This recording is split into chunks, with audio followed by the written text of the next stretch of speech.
Okay, hai, Assalamualaikum dan salam sejahtera. Saya Nur Zahirah binti Abu Bakar, nombor matrik 282846, dan hari ini saya akan membentangkan berkenaan kesalahan penerimaan hadiah oleh penjawat awam. Kumpulan saya terdiri daripada 4 orang, iaitu saya sendiri, Nurul Atikah binti Syari, Filmon Ula Anak Jarau dan Muhammad Fazri bin Muhammad Arif. Okey, untuk pengenalan, seperti yang kita tahu, amalan pemberian hadiah kepada penjawat awam atau golongan atasan merupakan satu budaya dalam masyarakat kita, walaupun ianya bertujuan untuk menzahirkan rasa ucapan terima kasih, penghargaan mahupun persahabatan. Namun, perkara ini mungkin menjerumus kepada penyalahgunaan kuasa dan boleh dikategorikan sebagai rasuah. Kerajaan telah menghadkan pemberian hadiah tersebut dengan mengeluarkan perkeliling panduan menerima hadiah. Hal ini bertujuan untuk mengawal pegawai dari mengambil harga ataupun sogokkan dalam menjalankan tugas sebagai penguat kuasa dan sekaligus dapat meningkatkan integriti serta ketulusan dalam kalangan penjawat awam. Okey, seterusnya masuk pada takrifan hadiah. Hadiah adalah wang, harta alih atau tidak alih, kenderaan, tambang percuma, stok, tiket loteri, kemudahan pelancongan, hiburan, perkhidmatan, keahlian kelab, atau sebarang jenis diskaun atau komisen, hamper, barang kemas atau apa sahaja hadiah cenderahati yang bernilai oleh pegawai itu ataupun isterinya atau mana-mana orang lain bagi pihaknya. Selain itu, jabatan kerajaan atau rakyat pula bermaksud mana-mana kementerian ataupun jabatan ataupun agensi kerajaan persekutuan dan semua kaki tangan kementerian di Malaysia. Mereka ini antara golongan yang tidak boleh menerima apa-apa hadiah. Okey, seterusnya masuk pada fakta pelaporan. Menerima atau memberi hadiah adalah satu kesalahan rasuah. Menurut Perkeliling 3/1998, pegawai awam tidak boleh menerima atau mengambil sebarang bentuk hadiah sama ada dalam bentuk hamper, sampul merah atau hadiah-hadiah lain yang berkaitan dengan tugas rasmi mereka pada waktu biasa ataupun waktu perayaan.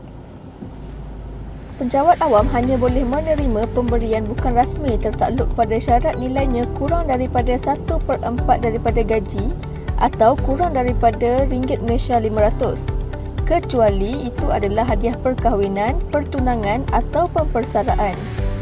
Mengikut statistik kes rasuah 2018, seramai 2,428 orang tangkapan kes rasuah dijalankan dan kesemua itu melibatkan anggota penjawat awam. Kesalahan rasuah di kalangan penjawat awam terdiri daripada perolehan yang tidak munasabah, pembekal yang tidak mengikut spesifikasi, pembayaran yang tidak mengikut prosedur, penggunaan orang tengah untuk mendapatkan sesuatu, penerimaan hadiah dan campur tangan dalam legislatif. Seterusnya, itu sahaja dari saya. Saya akan serahkan tugasan ini kepada rakan saya, Muhammad Fazri bin Muhammad Arif. Terima kasih. Terima kasih rakan saya yang bijaksana. Saya akan menyambung pembentangan dalam tajuk hadiah ini, iaitu tindakan. Di dalam Jabatan Kerajaan pula, Jabatan Audit Negara berperanan menilai dan menjalankan audit terhadap kementerian dan menyusun atau perbelanjaan kewangan mereka. Salah laku dari segi pengurusan, pembaziran, pembayaran tidak teratur dan kehilangan serta kerugian orang awam. Ini boleh dirangkum dalam satu kesalahan, iaitu ketirisan. Jawatan Audit Negara akan buat satu laporan setelah pemeriksaan dijalankan, iaitu laporan Ketua Audit Negara KAN, di mana dalam sistem itu juga terdapat satu sistem yang baru, iaitu Auditor General Dashboard, iaitu memaparkan isu dan status tindakan terkini terhadap isu yang dilaporkan. Ia menggunakan real time dan isu dikategorikan seperti lampu isyarat. Merah tiada lampu isyarat, iaitu merah tiada maklum balas, kuning sama dengan tindakan, dan hijau di mana tindakan telah selesai. Sistem digunakan oleh Jabatan Audit Negara ini sejajar dengan dasar pengauditan antarabangsa yang dikeluarkan oleh International Organization of Supreme Audit Institution, iaitu INTOSAI. Perenggan 42, International Standard of Supreme Audit Institution (ISAI), menyatakan auditor should follow up previous audit finding and recommendation wherever appropriate. Follow up should be reported appropriately in order to provide feedback to the legislature together if possible, with the conclusion and impact of all relevant corrective action. Pihak audit juga berhak menghantar laporan kepada Yang di-Pertuan Agong mengenai apa-apa perkara berbangkit dan boleh mengusulkan kepada mana kuasanya di bawah akta ini atau di bawah mana-mana undang-undang bertulis. Ini dimaksudkan maknanya mana salah laku berkaitan laporan audit tersebut yang dibuat, pesalah boleh dihukum iaitu di bawah mana-mana undang-undang bertulis di dalam negara kita. Sekiranya terdapat unsur-unsur rasuah penjawat awam, boleh dikenakan hukuman di bawah Akta Suruhanjaya Pencegahan Rasuah Malaysia ASPRM 2009. Pihak audit juga berperanan bertanyakan mengenai kemajuan sesuatu laporan yang telah dibuat oleh kementerian tersebut. Sekian saja daripada saya. Sekian, terima kasih. Terima kasih diucapkan. Hai, Assalamualaikum. Saya Nurul Atika binti Syahari, nombor metrik 282853. Saya akan membentangkan mengenai peranan SPRM serta kesan rasuah. SPRM merupakan satu jabatan utama di dalam urus tabir negara, di mana ia berperanan penting di dalam kawal selia pengurusan kerajaan. Perkara ini dapat membantu dalam memberi kepercayaan kepada masyarakat terhadap kerajaan, dasar transparansi. Peranan utama Suruhanjaya Pencegah Rasuah Malaysia yang diperuntukkan di bawah Seksyen 7 Akta Suruhanjaya Pencegah Rasuah Malaysia SPRM 2009, iaitu yang pertama, menerima aduan kes rasuah dan salah guna kuasa, dan yang kedua, menjalankan siasatan, dan yang ketiga, menyediakan khidmat, rundingan dan nasihat untuk menambah baik sistem, prosedur dan tata cara yang lemah, dan yang keempat, mendidik dan mendapatkan sokongan masyarakat dalam memerangi rasuah. Seterusnya, perkara ini kita boleh lihat sama ada suka ataupun tidak, kita semua perlu terima hakikat bahawa penjawat awam yang kini berada di antara kumpulan sasaran yang biasanya seringkali terkait rapat dengan rasuah serta kesilapan dalam penggunaan kuasa. Keadaan ini perlu diambil tindakan dengan serius agar perkhidmatan awam bebas dari virus rasuah ini. Namun, masih terdapat tingkah laku segelintir penjawat awam ini kadang-kala merosakkan imej dan reputasi perkhidmatan awam.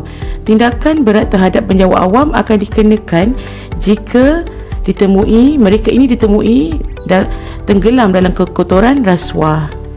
Seterusnya, integriti dalam perolehan kerajaan. Secara umumnya, integriti dalam perolehan kerajaan merangkumi beberapa aspek berikut. Pertama, kerahsiaan maklumat tender. Kedua, tanggungjawab mengisytiharkan kepentingan terletak hak. Ketiga, mencegah perbuatan rasuah dalam perolehan kerajaan. Keempat, menjaga kepentingan kerajaan. Dan kelima, accountability pegawai yang menguruskan perolehan.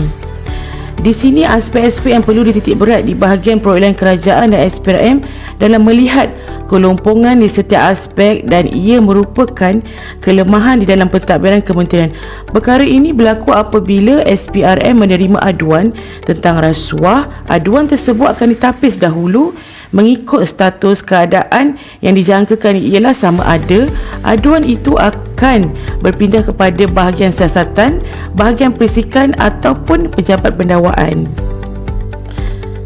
Seterusnya, kesan rasuah.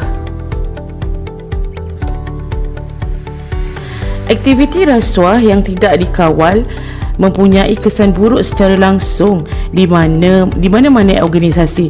Salah satu kesan utama ialah perkhidmatan organisasi menjadi kecekapan yang rendah. Ini kerana rasuah memerlukan penggunaan sumber yang tidak tersedia dan boleh menjejaskan kecekapan organisasi. Kita boleh lihat potensi rasuah dalam pemberian tender dan kontrak dengan melantik kontraktor yang tidak cekap. Selain itu, penipuan semasa proses pengambilan boleh mengakibatkan ketirisan di dalam pengambilan pekerja yang cekap dan produktif dalam organisasi. Seterusnya, rasuah dan monopoli dalam sektor pembelian bukan sahaja berlaku di agensi kerajaan, malah ia juga berleluasa dalam syarikat milik kerajaan maupun swasta. Akibatnya, harga projek akan melambung tinggi, begitu juga dengan kualiti spesifikasi projek menurun. Seterusnya, salah satu kesan rasuah terhadap ekonomi ialah dengan melebarkan jurang antara kaya dan miskin. Apabila berlaku rasuah, individu atau kumpulan tertentu sahaja yang mempunyai monopoli ke atas kekayaan dalam sebuah negara, manakala individu atau kumpulan lain dihalang untuk mengambil peluang dalam menikmati kekayaan tersebut. Akibatnya timbul satu situasi ataupun keadaan di mana yang miskin akan kekal miskin dan yang kaya akan kekal kaya.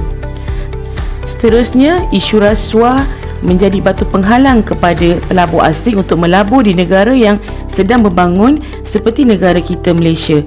Hasil peluang pelaburan akan hilang kepada negara lain dan secara tidak langsung membantutkan lagi pembangunan ekonomi negara. Perkara ini terjadi berpunca dari rasuah di mana ia mengenakan kenaikan kos dan komoditi yang melambung tinggi. Seterusnya, merasuah pegawai penguatkuasa undang-undang seperti polis, immigration dan kastam membawa kepada peningkatan aktiviti jenayah yang serius, terutama dalam iaitu penyeludupan senjata api, dadah, perjudian tanpa lesen, pelacuran serta unsur subversif seperti pengganas komunis dan sebagainya. Di samping itu, kegiatan jenayah ini berlaku disebabkan ada kewujudan kumpulan jenayah di mana ia akan mengancam keselamatan awam. Rasuah juga boleh dikaitkan dengan pegawai kerajaan yang melindungi penjenayah dari penguatkuasaan undang-undang. Perkara ini berlaku dan ia memberi kesempatan kepada si pelaku penjenayah untuk bebas dengan mudah. Okey, itu sahaja dari saya. Pembentangan ini akan diteruskan oleh rakan saya. Sekian, terima kasih. Saya boleh mula. Saya akan terangkan teori rasuah. Teori-teori rasuah. Di sini terdapat 3 jenis teori yang akan saya terangkan, iaitu 1. Rasuah atau fraud merupakan satu tindakan yang sengaja dilakukan demi kepentingan diri, pekerja dan pihak ketiga dalam suatu organisasi. Yang kedua pula, menurut Gloyd dan Jagger, rasuah dikaitkan dengan 3 peran utama, iaitu pekerja, pengurusan dan orang luar. Teori rasuah yang seterusnya adalah Fraud Triangle Theory yang diasaskan oleh Cressy pada tahun 1953. Mempunyai 3 komponen yang menjadi penyebab rasuah. Pertama, tekanan, kedua, peluang dan ketiga adalah rasionalisasi. Teori rasuah berkaitan perolehan. Di sini saya akan ambil Fraud Triangle Theory sebagai teori yang berkaitan dengan perolehan. Tekanan berkaitan masalah personal. Jadi, tekanan yang dihadapi oleh pejabat awam kebiasaannya adalah masalah kewangan yang menyebabkan mereka tertekan dan masalah ini sukar dikongsi. Jadi, pejabat awam tersebut akan mengambil keputusan menyelesaikan secara tersembunyi, iaitu mengambil rasuah. Itu adalah jalan mudah tetapi jalan salah. Yang seterusnya, komponen kedua, iaitu peluang. Apabila tertekan, timbul keinginan untuk melakukan salah laku rasuah. Jadi keinginan ini adalah untuk mengatasi tekanan tersebut, iaitu tekanan kewangan tadi. Jadi mereka akan mencari peluang untuk mengatasi tekanan ini dengan mengambil rasuah daripada pihak ketiga, yang mana pihak ketiga itu mempunyai kepentingan terhadap pejabat awam yang mereka bagi rasuah itu. Ketiga adalah rasionalisasi. Apabila individu ataupun pejabat awam yang menerima rasuah ini cuba membuat dirinya yakin bahawa rasuah yang diterima dianggap bukan rasuah dan hanyalah hadiah semata-mata. Jadi mereka meyakinkan diri bahawa hadiah tersebut bukan rasuah, tetapi di dalam perkeliling ada mengatakan bahawa bila hadiah, hamper ataupun wang tunai yang diterima ataupun diberi melebihi 1/4 daripada gaji pejabat awam tersebut ataupun melebihi 500 akan dianggap sebagai rasuah. Tetapi perkara jahat yang ingin dilakukan dianggap sebagai tidak jahat. Faktor keseran adalah ajakan daripada rakan sekerja. Pemikiran bahawa perkara yang mereka ingin lakukan tidak akan diketahui dan tiada pengawasan ketat daripada pihak atasan. Kesimpulan, ketisahan perolehan kerajaan yang terjadi di kalangan pejabat awam adalah amat membimbangkan, iaitu apabila rasuah ataupun hadiah ini menjadi perkara yang biasa, hanya dianggap sebagai sumbangan untuk mengenang jasa. Hal ini perlu dipandang serius kerana selalunya orang atasan sering terlepas dan yang menjadi mangsa adalah orang bawahan. Jadi pihak yang berkenaan seperti SPRM bahkan pihak kementerian perlu mengambil tindakan yang secukupnya. Apabila rasuah ini berleluasa, negara kita akan sukar untuk membangun. Yang akan terjadi adalah yang kaya akan jadi semakin kaya, manakala yang miskin akan jadi semakin miskin.